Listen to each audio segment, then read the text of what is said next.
নাহিদ রানার গতিতে পাথুম নিশাঙ্কার হেলমেটে জোরালো আঘাত, ভোরকে গেলেন এই সেঞ্চুরিয়ান। দিনভর ঘন্টায় 140 থেকে 150 কিলোমিটার গতিতে বোলিং করে গেলেন রানা। যদিও তাতে আসল কাজটাই হলো না।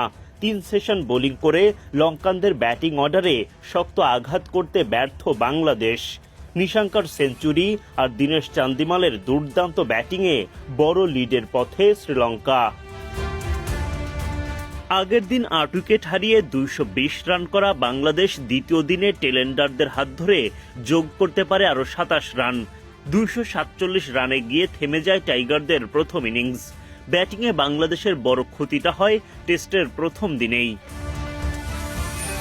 247 রানে অল আউট হওয়ার পর বোলিংয়ে নামে বাংলাদেশ, কিন্তু লঙ্কান দুই ওপেনার পাথুম নিশাঙ্কা ও লাহিরু উদারার সামনে শুরু থেকে চাপে পড়ে যান টাইগার বোলাররা।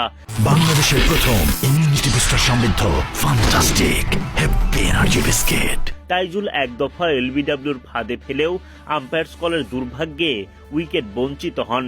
প্রথম সেশনে একটা উইকেট তুলতে পারেনি বাংলাদেশ। বিনা উইকেটে 83 রান করে লাঞ্চ ব্রেকে যায় শ্রীলঙ্কা।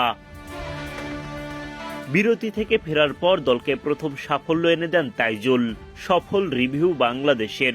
লাহিরু উদারা এলবিডব্লিউর শিকার হয়ে মাঠ ছাড়েন। 40 রান করা এই ওপেনার 50 না পূরণের আক্ষেপ নিয়ে ড্রেসিং রুমে যান।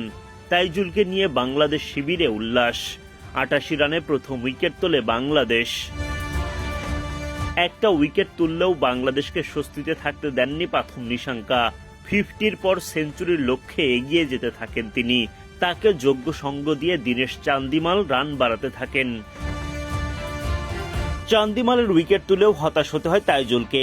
জোরালো আবেদনে এলবিডব্লিউ আদায় করেন এই স্পিনার, কিন্তু বুদ্ধিদীপ্ত রিভিউয়ে রক্ষা পান লঙ্কান ব্যাটার। দুর্দান্ত ব্যাটিংয়ে সেঞ্চুরি তুলে নেন পাথুম নিশাঙ্কা।